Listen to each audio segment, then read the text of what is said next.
One particular day, a former colleague or former peer, she walked into my office and she said, Carla, can I come in here and sit down for a little while? And I said, sure. She said, can I close the door? I said, sure. So I'm thinking, I don't know what's going on. This is interesting. So she said, you know what? My manager, who was my colleague at the time, she told me that it's been a year since my husband passed away, and I should have gotten over it by now. I was stunned. I didn't know what to say, but she quickly responded by saying, you know what? I just need to sit here for just a second. Is that okay? I need to sit in silence. And I said, sure, no problem. I said, you mind if I just continue to work on my laptop? And she said, yeah. She needed a safe space. So I continued to work on my laptop. And within 10 to 15 minutes, she just stood up and she said, thank you, Carla. And she walked out. What's the point of the story? Well, a couple of points. Allow people to have a safe space when they're grieving. Also, we cannot determine someone's length of grief. It was very improper for that particular manager to tell her to get over the grief of her husband. That wasn't her place. We can never tell someone how long to grieve. So, folks, welcome to Lead Like You Mean It, people. I am so glad today that we have Dr. Arielle Jordan. She is a licensed trauma therapist, author, U.S. Army veteran, like the military, an international speaker. She's the founder of Mindset Quality and the creator of Mission Redefine, where she helps individuals and organizations redefine resilience, restore balance, and lead with authenticity after adversity. Today, we're redefining resilience, not only the kind that we just push through, but the kind that allows leaders to heal, restore balance, and still show up with strength, clarity, and purpose. Dr. Arielle Jordan, welcome to Lead Like You Mean It, people. Thank you. I enjoyed your story. I think that that's very relatable. I feel like a lot of people think that grief is supposed to go away, but really, we're going to miss that person forever. So we just kind of have to figure out what life looks like without them. And so I always say that we grow around the grief rather than get rid of it. Like it's still going to be there, but it doesn't mean that it has to be like a life sentence where we are just going to struggle forever. That's not the case. We can, grieve and love and, it's a beautiful mess sometimes, but that's how we heal too, rather than like avoiding it. So I'm really happy to hear that you had that safe space for her. Like that's so beautiful. Yeah. Tell me, I was just thinking, since you're a therapist, what could that leader have said to her employee? Man, well, not putting a time limit on it for one. Yeah, yeah. But maybe just like listening. I think curiosity, like sometimes just tell me about them or what do you miss most about them today? Like if you have the space for that, that's very warm and kind. Just, yeah, I can understand that you would miss somebody that you love. That's just a human thing. But Yeah. also, like, if you wanted to go further, what are you missing about them today? What makes you think about them in this way today? And that holds space for them. And you don't have to turn into like a therapist or anything, but literally you can just say, well, what's going on today? Like, what popped in your mind? Did something happen? Or is today like anniversary dates or something like that? Like, just check in. Yeah. You don't have to, become the therapist. You could just literally be a human being and Mm-hmm. just say, like, hey, what's going on with you today? Mm. Sorry to hear that, and we just push forward. You gave them space to grieve. Yeah. That's beautiful. That's when a Mhm. leader actually leads, Yeah. because you sit there and you're concerned about the employee, I mean, it's a genuine concern. Yeah. And you're not going to come across bossy, but you're going to have a listening ear, because it's just like it's similar to, not just like, but when a parent has children, or parents when they have children, that you need to be in a space to be able to listen to what's going on, and Right. realizing that when you have multiple children, they're not always the same. So the employees, not everybody is the same. Of course, we're all people, but Right. that's powerful, to take the opportunity to just listen. Yeah. And Mm, just be human. I mean, because a leader is not exempt from their own grief. So it's like, you know what this feels like. You know what pain feels like. You might not know what their pain feels like, but you've probably experienced pain in your life. So what if when you had that pain, somebody just asked how you were doing or checked in on you? Like, it probably would feel nice. And it's a moment of connection rather than disconnection. You mm, know, we don't have to dismiss it. We can say, wow, yeah, I can imagine that's still hard for you, even after all this time. And that's all you have to say. And they feel validated. They feel like, wow, yeah, so this is actually normal to hurt. Oh, okay. Yeah. So I just need a minute and then I can go back to work or whatever, because you honored it rather than dismissed it. You mm, dismiss it, you will get a whole different set of reactions. mhm. Mhm. Wow, so true, so true. Mhm. Wow. If you don't mind, would you share about your daughter, Sure. Yeah, your baby girl? yeah, so I mean, I think that's what led me to become like more in depth with grief because I've experienced it myself. My daughter was 18 months when she passed away. She had a rare congenital heart disease that even today still doesn't have a cure. Mm, And so it made it complex. And, even from the beginning, knowing that she has this rare disease, and there's no cure for it. Like I knew at some point that we may lose her, but mentally, I think as a mother, I'm like, no, we're going to defeat the odds, which we still did. They told me she would live to be 3 months, and she was 18 months when she passed. oh, wow. So, but that little girl smiled every day. And so, like, when I'm grieving, it's been 10 years now, a little over 10 years now, and I still have to hold space for my grief, because if I don't, it will take space, and it will do it at a time that's not convenient. So, Mhm, mhm, I have to practice what I preach. I can't just talk about it. I have to do it. So I do create space to honor that loss and think about that beautiful smile. And then, we have the holidays coming up. So it's all about family and it's amplified. And there are still moments where I'm like, there's like a sadness, like a wave that comes. And it's just like a wave goes up, a wave goes down too. So you just kind of like ride the wave as that happens, especially with something so significant as child loss. So that's kind of like how I got into this type of work, and then started to like look at trauma. And then I started connecting grief with a lot of things, like somebody who's had a 20-year career and all of a sudden it ends. That's mm, grief. Somebody who is in a marriage and they thought they would be married to that person forever and they are now getting a divorce. That's grief. mhm, A friendship that ends, any of those type of things. We all experience grief at different areas of life. And it's just like no one teaches us how to deal with it, or like a proper way or a healthier way. I would say we just like push it away, or we'll push through it. And then later on, it'll show up in places that we didn't intend for it to. hmm. That's so true. So last year I lost my mom, Hmm. and she passed away in August, and she was sick for the entire year. So I didn't realize at that time Yeah. that I was grieving. That was something new to me, that I was grieving while she was still alive. Right. Um, because of just her body was just it was dying. Yeah. Um, It's not the mom you used to know. no, Yeah. It's different. yeah.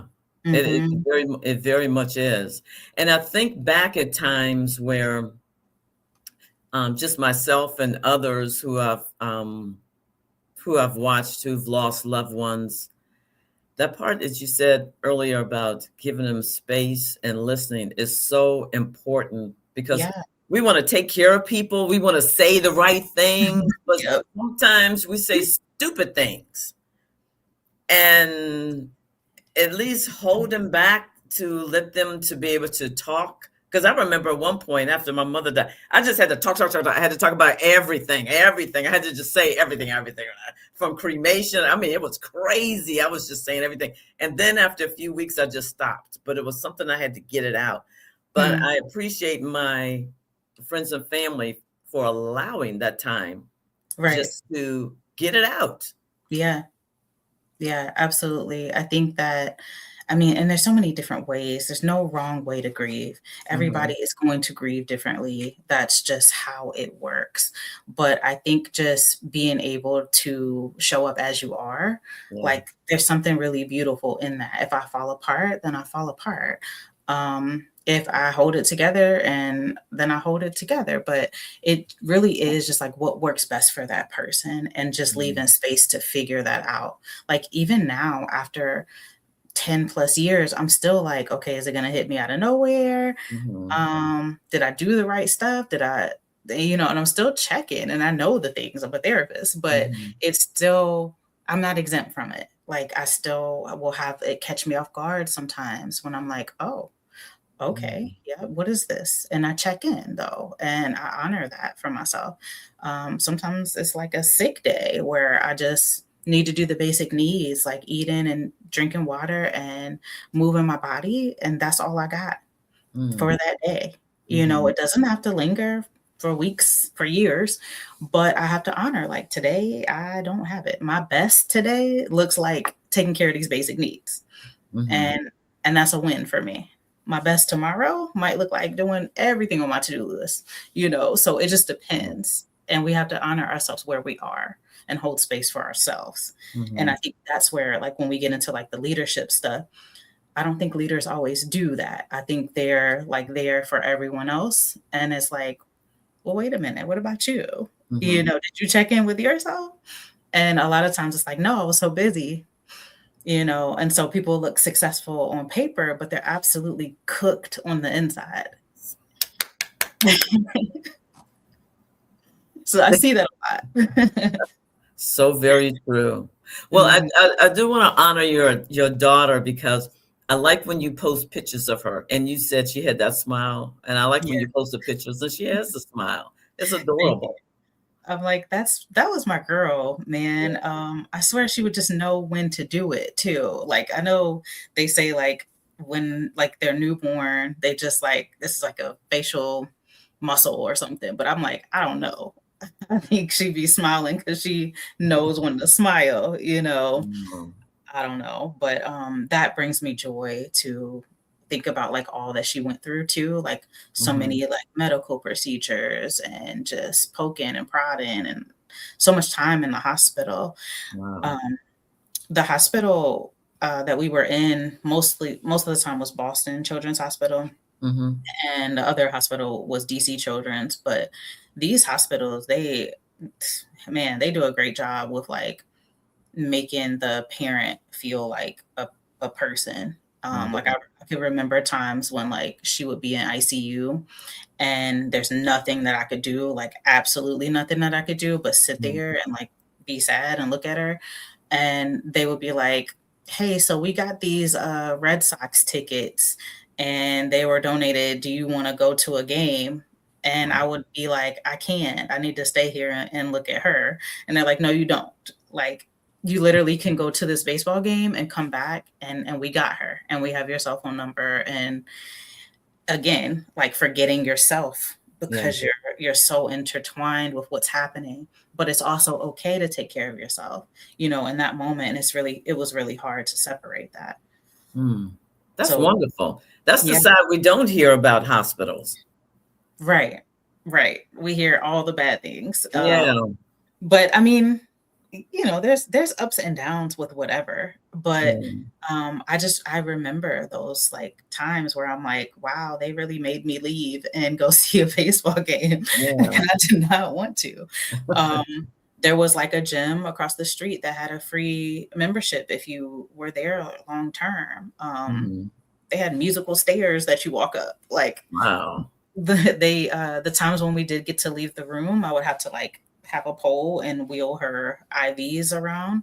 But Mhm. we were able to go to the lobby and like look at the fish in the huge fish tank, or walk outside in their little like flower garden, and just she got to experience being outside in those moments.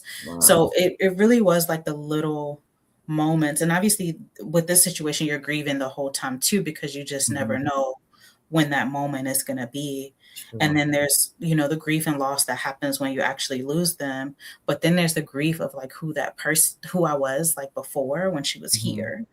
So it's like it's so many different aspects that go into that. And I was serving in the military when that happened. Oh, So there's a whole nother section to the yes. grief too. Yes, yes. That's beautiful.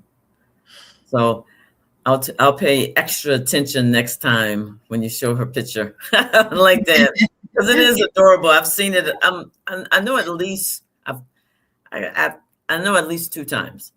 I know that I've Mhm. seen it. But it is precious to see her little smiling face on there. So Oh, that's thank you for sharing that too, because sometimes I'm like, I don't want to share too much or too little or whatever, but I try to make sure it applies and that there's a message mhm. beyond just sharing, something personal about me. It's like some people wonder, like a question I've been asked before, like even in therapy sessions, is like, how does somebody go through so much trauma because they're relating to themselves Yeah. and come out on the other end? Have you ever seen it happen? I'm like, yeah, I've done it. You're like, I'm a Mhm. walking example of how you don't have to stay stuck in it. You can still move forward. Grief and joy can exist at the same time. Mm. And I think Wow. we sleep on that sometimes. Like both can exist, and I will honor both. And I've learned to do that. And I teach Mm. other people how to do that. Mm. Grief and joy can exist at the same time. Yep. That's heavy duty. I'm gonna have to think on that, Dr. Jordan, after this. I've got to say it again. Grief and Yep. joy can exist at the same time. Yeah. That was a Mm. game changer for me. I thought Wow. like after this tremendous loss, and then Yeah. I lost my dad 3 months later Oh. to lung cancer that he got from Agent Orange being in Vietnam. Mm. So I have that loss, and then my dad didn't tell me that he was like stage 4 because I Mhm. had just lost my daughter. Mm. So it seemed very quick to me. And then that same year, I went through a divorce. So there's like 3 different losses Yeah. here. Yes. And so I'm like, I'm just going to be sad forever. Like, this is who I am now. Uh-huh. And that's not true. But I really believe that. I believe that, like, the rest of my life, I had to be sad. And that I can't, like, I felt guilty for, like, having joyful moments and stuff like that because of so much loss. And it's like, well, wait a minute. Like, both can exist at the same time? Huh. Okay, so you mean I can go on this vacation and have a good time, but also remember that I have this tremendous loss that Mhm. still hurts sometimes? Yeah, we can do Mhm. it. We can do it all. We can have it all. Mhm. Yeah.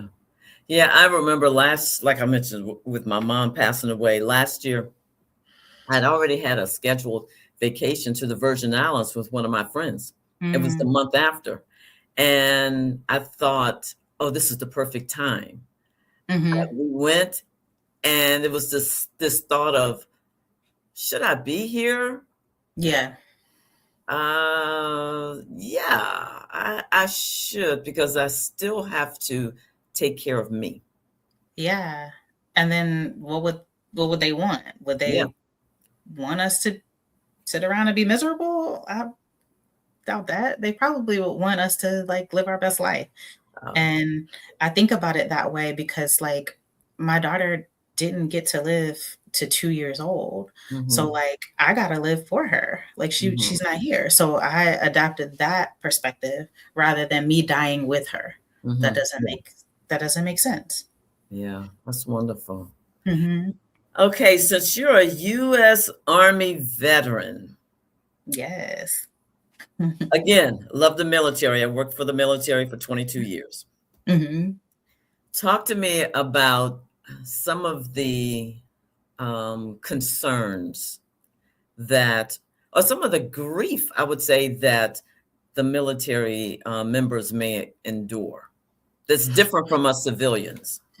Yeah. I mean, I guess the first thing that comes to mind when I think about, grief is that the mission still continues. Yeah. So, like, no matter what happens to you, you have to get back to work.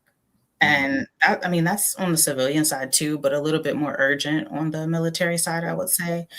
And so you don't really have time to process all the things. And I think, like, in a way, we can put it away, and we're very good at that. We're very skilled at, I can push it over here and then go do my thing over here, and no one even knows what I've been through. Yeah. So that's resilience, right? But Mm. I offer people like a new definition after service. Like, I get it. This is what we need to do. We got to get the mission done, especially if it's critical. But it doesn't allow you to process it properly when you just put it away and never go back to it. So the objective would be that you create some time to go back to whatever you put away. Because what I've seen is people will retire after 20, 25 years, Mhm. and they'll be like, yeah, so either I can't sleep, or just tears are coming down, or like I don't know what's happening to me. But what's happening in retirement is you're not in that environment anymore. And Okay. so your like nervous system is like, hey, there's still all the stuff that you put away, and it's waiting on you, you know. So what we bury only gets heavier. Mm. And so I see that a lot. So I'm like, okay, we got to pick this apart a little bit. People are always like, why therapists always want to talk about your childhood? And I didn't even come to talk about my childhood, but really, like, we have to trace it back.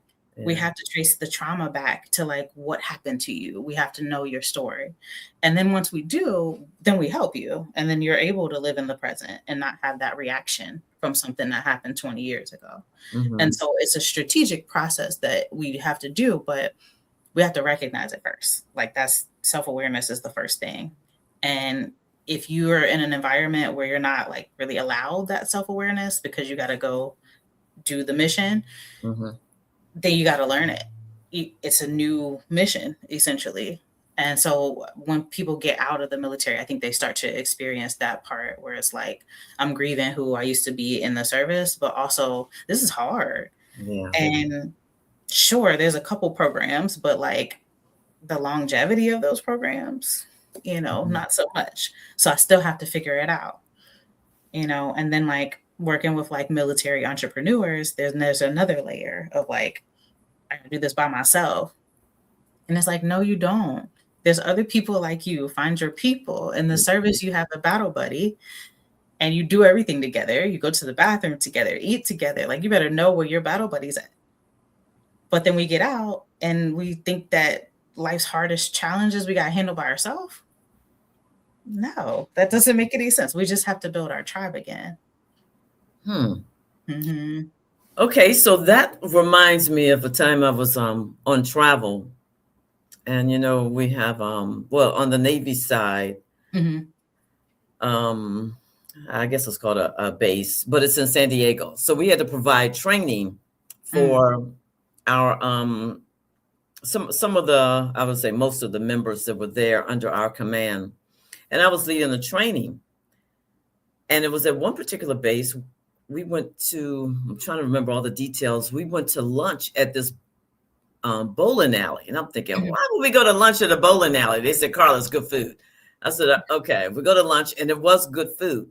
But I saw a lot of retired service members there. And it's like they had their little group. I love that. And me being nosy, I wanted to hear, what are they talking about? just regular stuff. And then at the end, I guess they were there just for their short time of bowling and just spending time together. They said, Mhm. okay, see you tomorrow. And I'm thinking, why do you want to go bowling again?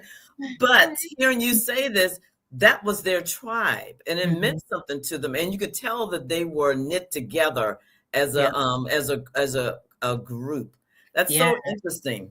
Yeah. It's a shared experience that is unlike anything else. Like when you go to the service, like yeah, there's different branches and all of that, but all of us go through a certain level of training. Yeah. And some harder than others, some different than others. But Mhm. if you meet another service member, you're like, yeah, at least I know you went through that. You Yeah. know, everybody's journey looks different, but there is a certain connection, I think, that happens. And then when you find community, it's beautiful. We're not alone. And I think that's one of the biggest complaints for like, you think about like leadership and entrepreneurship, like Mhm. the loneliness that comes with that Mm. sometimes. And I think that that's kind of what I see in the therapy room a lot. And so I'll ask, like, for external support, who do you have? And then because they're maybe like a CEO or something like that, they don't have a lot and they don't feel comfortable talking to people like staff, of course, is a no no, or like people underneath of you and all of that. But even though you don't talk to them, doesn't mean that you can't be human with them Mhm. and say, I'm struggling today, you know, and they don't feel comfortable doing that kind of stuff. They feel like they have to have their leadership hat on all the time. I cannot go through anything. Nothing can be wrong with me. And that's just not sustainable. It's just not realistic. Mhm. Mm. So powerful. Mhm. Let's talk about your. I believe is it the name of your company, Mission Redefined? So my private practice is mindset quality.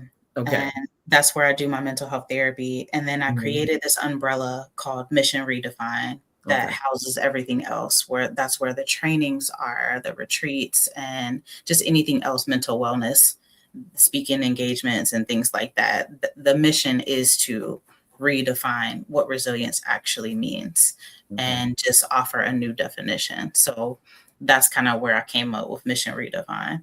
Okay. All right. Mhm. Well, talk to me about it. Why is it so special to you? Why is it so special? Mm-hmm. Well, I think because of that narrative of like, I have to push through. And you do to a certain extent. So we won't like throw it all the way out. But how do we do it better? I think. And that's like my mission. Like if you're always pushing through, something is getting pushed down. And unresolved trauma, like it doesn't show up with the name tag, you know. It's like control issues or short tempers or Mm-hmm. meetings that could have been an email, you know, but somehow lasted an hour, things like that. Like so when leaders start to heal, they stop leading from that urgency and they start leading from clarity, and that's the Mm-hmm. difference. Everybody feels that shift. And when you're healing, it doesn't make you emotional, it just makes you like less reactive.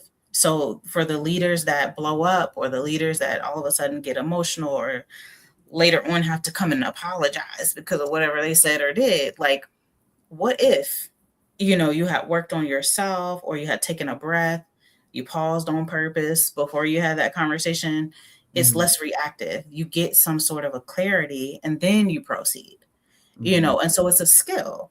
Mm-hmm. And science explains what's happening. Like when you're hurt, the story explains why it hurt, and your soul explains why you still care about it, right? So Mm-hmm. you need a pause. And if you skip that, you're going to intellectualize your pain, you're going to overshare, or you're going to ignore it completely. And none of those work. Wow. So, you know, I don't like the leadership models that forget that we have bodies because Mm-hmm. it just doesn't work that way. It's not something that we can ignore. Like it's just Mm-hmm. part of it. Mm.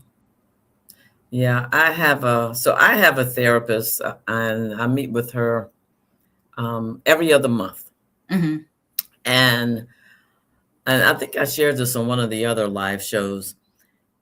One time I was sick and I thought I was just sick from like a cold or something. Mhm. And she said that, oh, it sounds like Carla did, what word did she use? She said, sounds like you're a little depressed.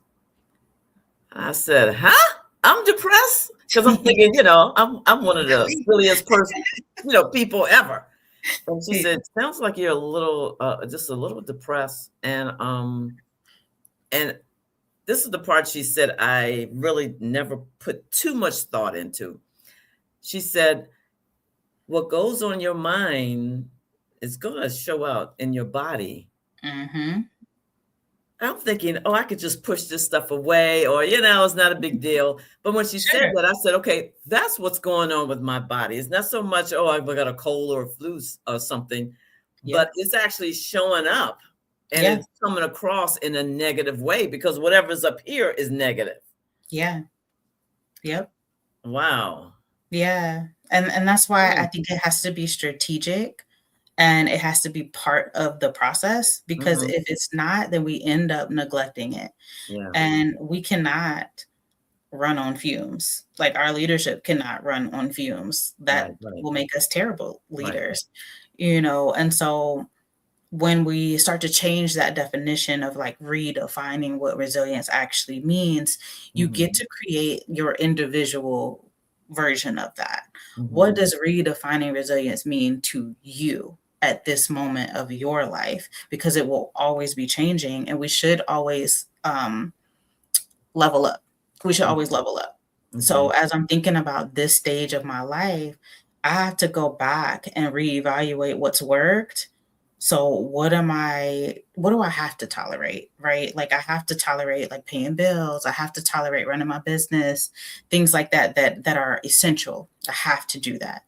What am I choosing to tolerate? Then I start to like look at what choices I'm making. Like, oh, I took that event and I didn't get paid for it, and now I feel resentful. So I'm choosing to tolerate that because I didn't Mhm, have to do that. That was my choice. And then what am I no longer willing to tolerate? Because now we're making changes here, we're yeah, growing and yeah, developing. And so for me, that's what redefining resilience is all about. I'm asking myself these grounding questions, and I'm not in that learned helplessness, like, I don't mhm, have a choice to do all the things. No, that's not true. That's not mhm, true. So, what do I have to tolerate? What am I choosing to tolerate? And then what am I no longer willing to now that I know better?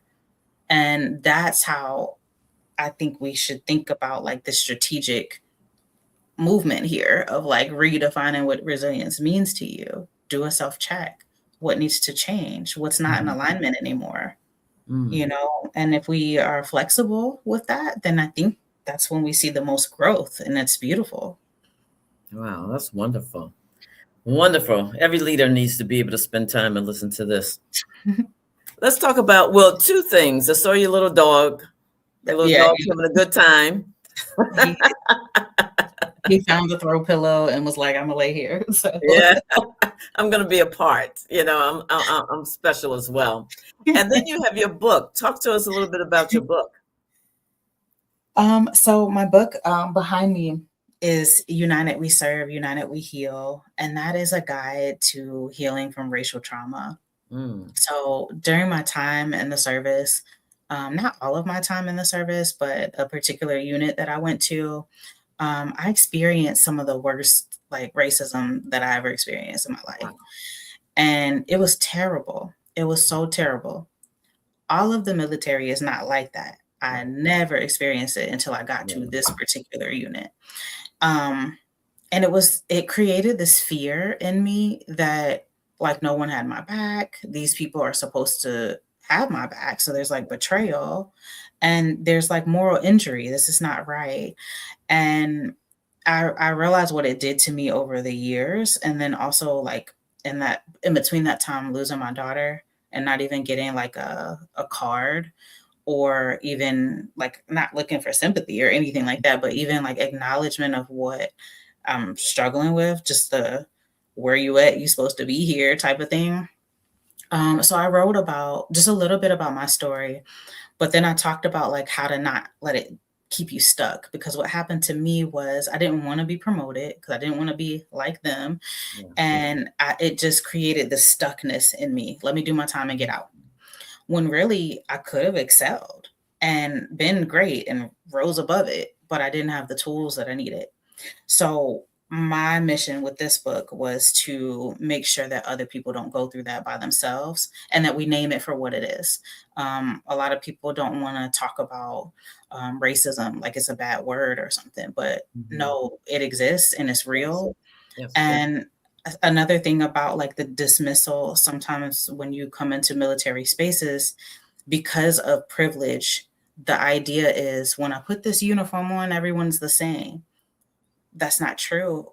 And there are some marginalized populations that know that that's not true. Mm-hmm. And so I created this book as a way of connection, as a way of like, hey, this is this. Let's talk about it in a way that is neutral. We're not shaming or blaming. We're literally talking about history Yeah. and connecting it to today and why we still have to have these conversations. And here's a way for you not to be stuck in that. Here's a way to know that you can also move forward. So that's my passion behind that book. All right. Congratulations. Thank And then you. also as a international speaker, okay, this is a maybe a silly question. Are you just speaking, pardon me, to the military, or is it leadership wide? Where do you Yeah. actually go and speak? So mostly I would say high performing folks. So Okay, that could gotcha. be military, it could be leadership, it could be um any companies or any type of like, when I get booked for trainings, usually it's like trauma informed leadership and things like Hmm. that. So promoting mental wellness for these places, and then I kind of tailor it to what they need. But most of the time, it has a mental wellness component, whether it's like Hmm. leadership, entrepreneurship, um, anything in that realm, just helping people live well, and that could mean a lot of different things. Okay. Well, Dr. Jordan, we I don't think I asked that one question. That's like my producer Connie and I. It's kind of like our inside joke. We always have these questions, and I'll ask one or two, but today Yep. I didn't ask any at all.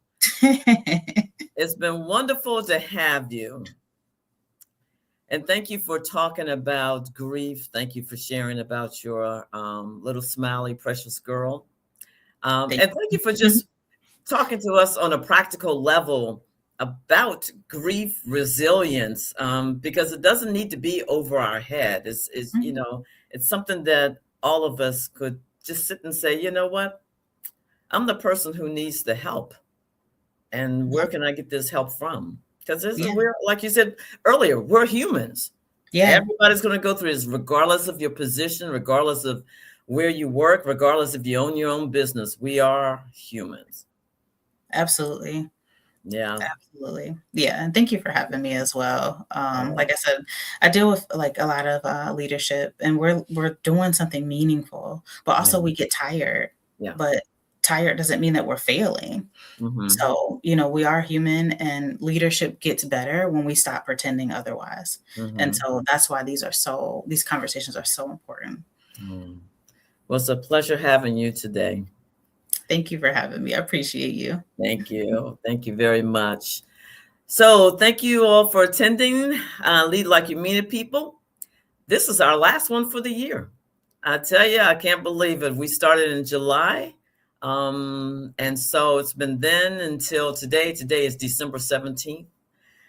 Next week is Christmas. So have a Merry Christmas and have a Happy New Year.